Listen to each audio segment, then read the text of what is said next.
Hello. ഇജു anganwadi വിട്ട് വരാൻ നേരമായപ്പോൾ ഞാൻ പാകമായ പഴം എടുത്തിട്ട് വാട്ടി. ഒന്നെങ്കിൽ പഴം വാട്ടി കൊടുക്കും, അല്ലാന്നുണ്ടെങ്കിൽ പുഴുങ്ങിയിട്ട് കൊടുക്കുക. നല്ല പാകാവാത്ത പഴമാണെന്നുണ്ടെങ്കിൽ പുഴുങ്ങി കൊടുക്കും, അല്ലാന്നുണ്ടെങ്കിൽ ഇങ്ങനെ വാട്ടി കൊടുക്കും. പച്ച കൊടുക്കുമ്പോൾ പിന്നെ ആൾക്ക് കഴിക്കാൻ ഭയങ്കര മടി. കഴിഞ്ഞിട്ട് പിന്നെ ചപ്പാത്തി ഉണ്ടാക്കാൻ വേണ്ടി നിന്ന്. ഞങ്ങളുടെ സൂപ്പർ മാർക്കറ്റിൽ നിന്നാണ് ആട്ടപ്പൊടി വാങ്ങല്.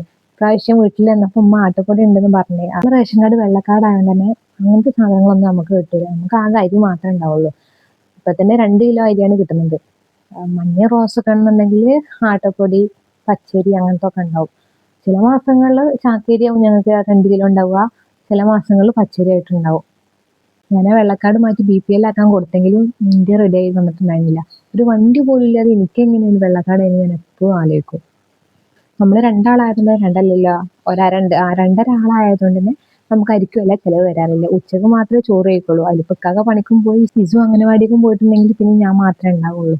പിന്നെ വൈകുന്നേരത്തിന് എന്തെങ്കിലും കടിയാണ് ഉണ്ടാക്കുക. എനിക്ക് വെക്കുന്ന ചോറ് ഞാൻ കുറച്ച് എടുത്ത് വെക്കും. മോള് അംഗനവാടി വിട്ട് വന്നാൽ ചിലപ്പം ചോറ് ഞാൻ കഴിക്കുക, അല്ലെങ്കിൽ ആ ചോറ് ഞാൻ രാത്രി കൊടുക്കും.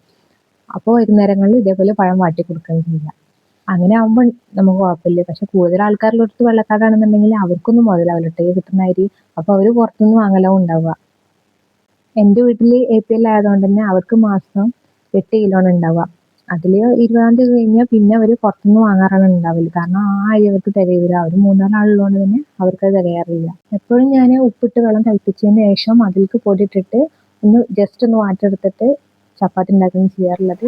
പക്ഷെ ഇപ്പോൾ ഇന്ന് ഒരു പ്ലേറ്റ് എടുത്ത് അതിലേക്ക് പൊടി ഇട്ടെടുത്ത് ഉപ്പിട്ട് തിളപ്പിച്ച് വെള്ളം അതിലേക്ക് കുറച്ച് കുറച്ച് ഒഴിച്ചിട്ട് ഒന്ന് ഇളക്കി യോജിപ്പിച്ചതിന് ശേഷം ആ ചാമ്പ് എടുത്തിട്ടാണ് ചപ്പാത്തി ചുട്ടത്. തലേ ദിവസം മഴ പെയ്തുകൊണ്ട് തന്നെ ഇലകളൊന്നും അടിച്ചു വാരിയിട്ട് കത്തിക്കാൻ പറ്റുന്നുണ്ടായിരുന്നില്ല.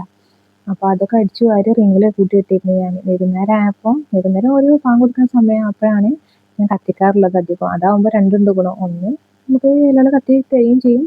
രണ്ടാമത്, കൊതുകും ഉണ്ടാവില്ല, കൊതുക് കുറയുകയും ചെയ്യും. ആ കാണുന്നത് ഞങ്ങളിവിടുത്തെ അമ്പലത്തിൻ്റെ കിണറുള്ള ഭാഗമാണ് കേട്ടോ. അവിടുത്തെ അമ്പലത്തിൽ ഒരു പ്രത്യേകത ഉണ്ട്. അവിടെ പാതിരാത്താലാണ് ഉണ്ടാവാറുള്ളത്. ഒരു രാത്രി 2:30 ആകുമ്പോഴാണ് ഇവിടെ നിന്നാണ് താലം പുറപ്പെട്ട് പോവല്. കഴിഞ്ഞ പ്രാവശ്യമൊക്കെ പറയെടുക്കണ കണ്ടിരുന്നു കേട്ടോ. പിന്നെ അത് കഴിഞ്ഞിട്ട് അലോഹ കിട്ടാത്തൊരു വലിയൊരു കുപ്പി തന്നിരുന്നു. ഞാനത് കഴുകി വെച്ചിരുന്നു. അത് ഉണക്കി മുടിച്ച് ലാലലാല പാടിപ്പോയി.